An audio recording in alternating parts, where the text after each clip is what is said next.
E nós vamos analisar aqui nesse momento os comentaristas trazendo todas as informações da partida de hoje entre 2-1, Internacional 2, Flamengo 1, mas o Flamengo reagiu, mostrou um bom futebol, que inclusive até agradou o técnico Sampaoli. Nós vamos aqui analisar nesse momento. Eu gostaria da sua opinião nos comentários. Já chega deixando o like, se inscreva no canal, ative o sino das notificações e coloca nos comentários a sua análise. O que você achou? Teve até uma provocação do Internacional aí, provocando o Sampaoli, falando o seguinte: mais 7 reforços, provocando o Sampaoli, o Flamengo.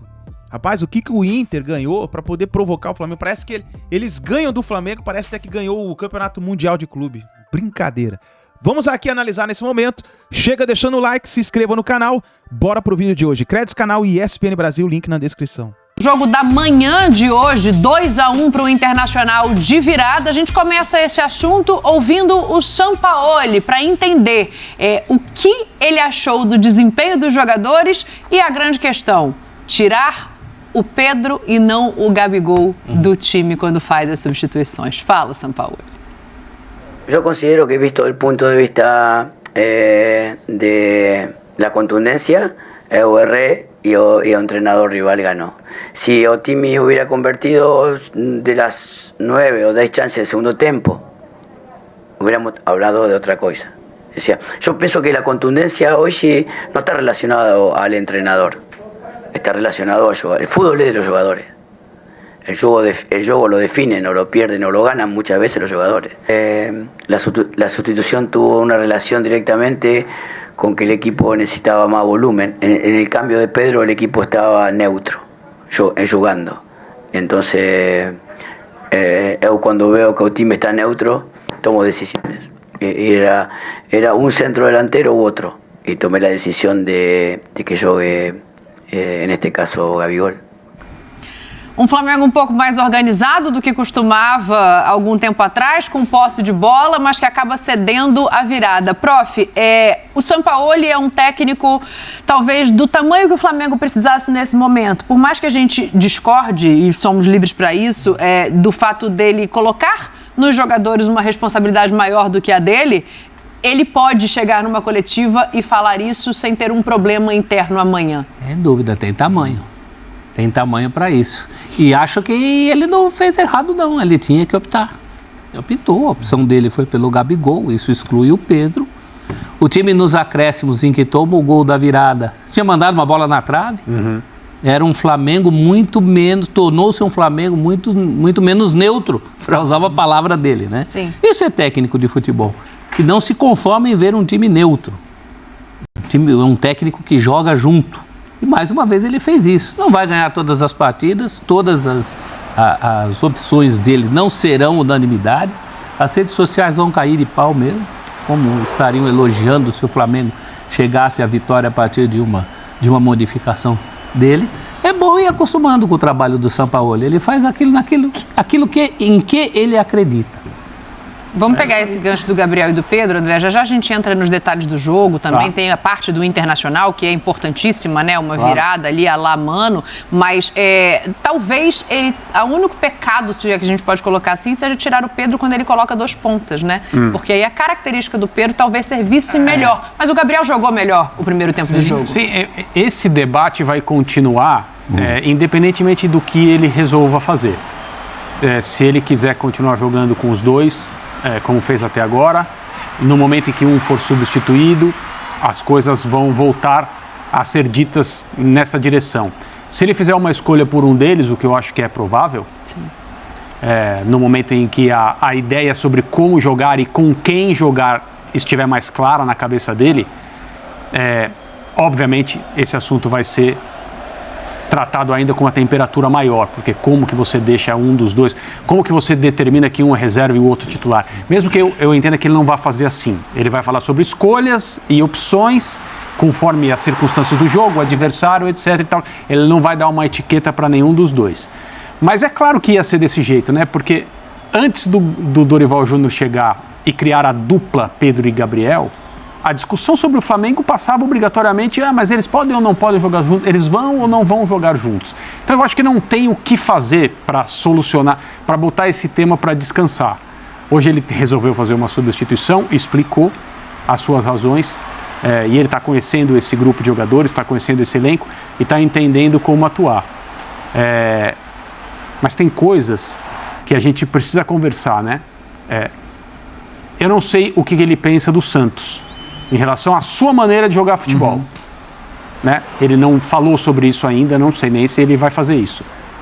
Ele vai solicitar um goleiro? Sendo que já tem um goleiro chegando no meio do ano. É aí que eu quero chegar. O Flamengo já contratou um goleiro e esse goleiro está chegando. Ele quer? Esse é o problema de você jogar as cartadas da troca de treinador como o Flamengo habitualmente faz. Será que o Sampaoli quer o Rossi? Vai utilizá-lo? Entende que é um goleiro que tem as habilidades que ele precisa? Só lembrando, né, André, que só um parênteses rápido, quando ele chegou ao Atlético, o Atlético tinha acabado de contratar o Rafael, que agora está no São Paulo e bem, e ele falou, não quero, obrigado. Traz outro, né, o Everson que está lá até hoje. Então, isso de fato pode acontecer. Até porque, para o futebol que ele defende, que ele gosta, você precisa ter peças, né? Peças que saibam executar. Então, mas vocês estão partindo do princípio que ele não gosta do Santos, assim, do jeito do Santos? Não sei. Porque no Atlético ele não gostava do Rafael, queriam que jogasse com o pé para buscar no Santos o Ederson. Hoje, por exemplo, o Santos... Hoje eu não sei se hoje ele fez a saída com 2 jogadores e o Santos ajudando. Sim. Hoje o goleiro foi envolvido na saída.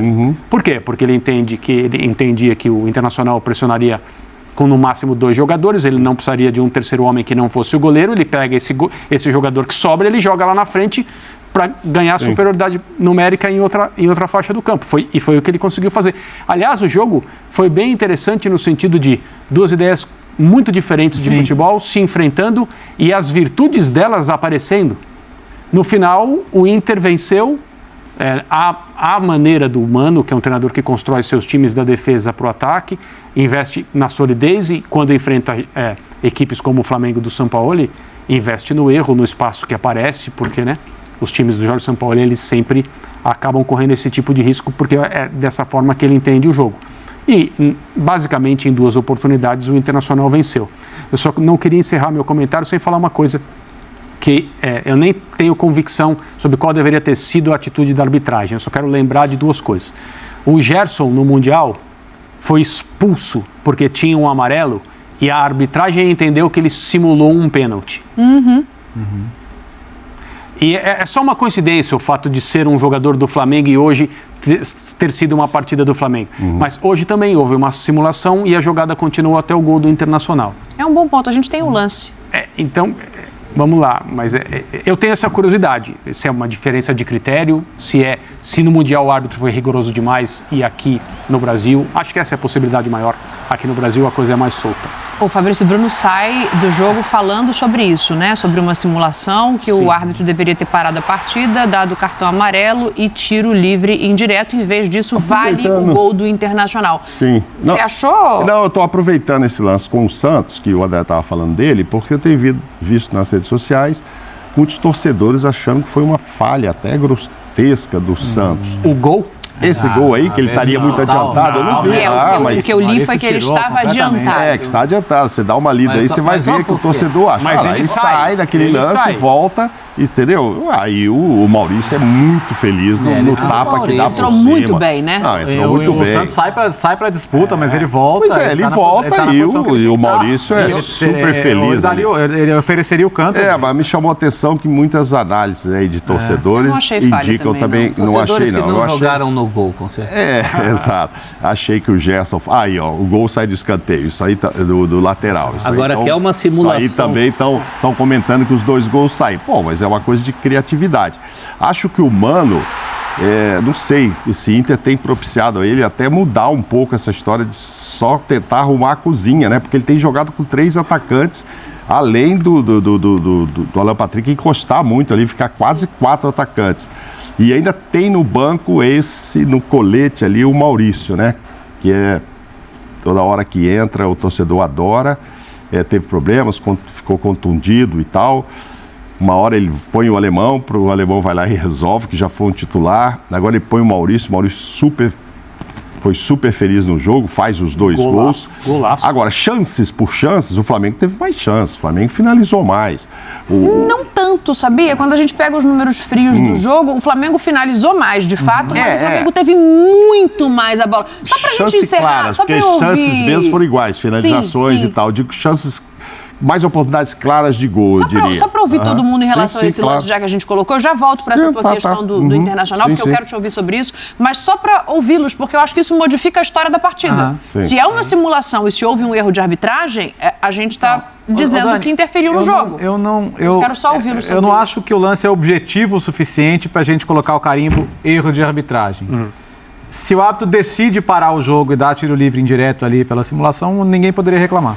Então o Jean, na verdade, colocou em risco o que foi o gol da vitória e um gol brilhantemente marcado, porque se o árbitro ali ele tem o rigor suficiente para entender que é uma simulação para você dar o tiro livre indireto, ele poderia. E aí não poderíamos falar que ele estava errado. Então não me sinto confortável para tratar como um erro de arbitragem, mas acho que ele sim correu um sério risco e é o tipo de coisa que deve ser inibida, né? Hoje no Campeonato Italiano teve Juventus e Napoli, no último ataque da Juventus, o Quadrado tentou simular um pênalti. Aí saiu o gol. E saiu o gol nas costas dele, porque ele estava lá na área se contorcendo. Então, e foi uma tentativa de simulação diferente dessa, né? Já que se é que a gente pode catalogar. Essa aí foi com cambalhota, ela foi mais elaborada, né? Então ele correu um risco, porque ninguém poderia culpar o árbitro se ele tivesse parado o jogo aí. Mas é uma simulação grosseira, né? Grosseira. Eu se fosse o Flamengo, estaria reclamando.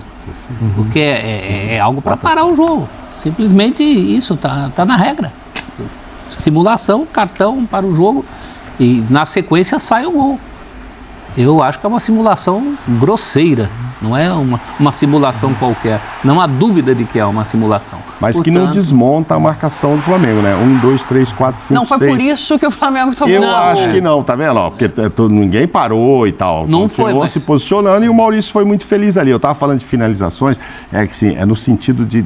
Eu vi, até o São Paulo falou isso, né? Faltou contundência. Por quê? Porque ele esteve mais presente na área do Internacional. Sim.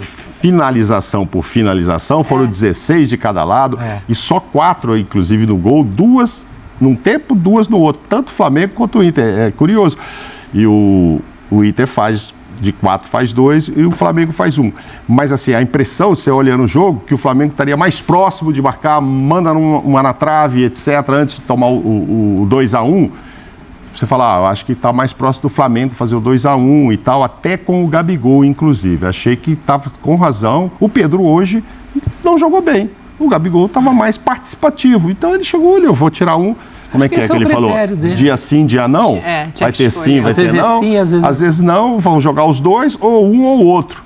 Hoje ele começou com os dois e na hora de tirar, o Gabigol não estava espetacular, mas se você pegar os lances do Pedro, ele não estava conseguindo finalizar, a bola talvez não estivesse chegando, tempo, né, chegando do jeito que ele gosta, enfim, mas não que eu acho que ele tira o Pedro justamente quando ele coloca 2 jogadores que vão proporcionar o tipo de jogo que favorece as características do Pedro, que é um cara de área, ia ter 2 pontas, exatamente.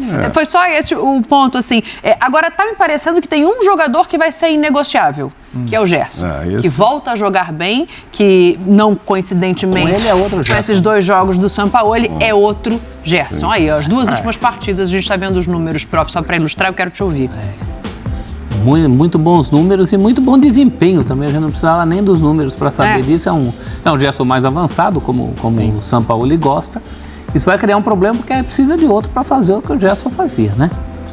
Para o futuro precisa disso, mas é um outro Gerson. E que categoria no domínio de bola no lance do gol, né? Isso. A embaixadinha que ele dá, a embaixadinha útil, não é a embaixadinha inútil, é uma embaixadinha para facilitar a feitura do gol. Hoje aquele torcedor que nos brindou com a análise aos jogadores entrando no ônibus e perguntou pro Gerson se ele jogava no City, se ele era o Kevin De Bruyne, o Gundogan.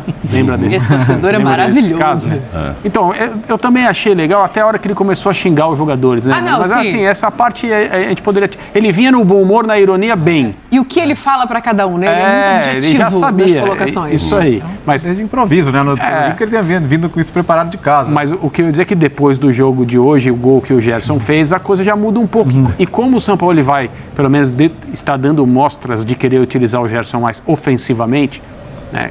E era assim que ele jogava na França, acho que momentos como esse vão se repetir porque ele é um jogador muito talentoso e tem uma categoria tremenda com a bola no pé e vinha um pouco mais exposto do ponto de vista defensivo, por isso recebendo críticas, e agora com a mudança de ideia, ele pode mostrar outras virtudes que estavam um pouco escondidas nos últimos tempos. Então, a gente vendo até os números do Gerson, mostram 9 atuações, 9 chegadas na área rival.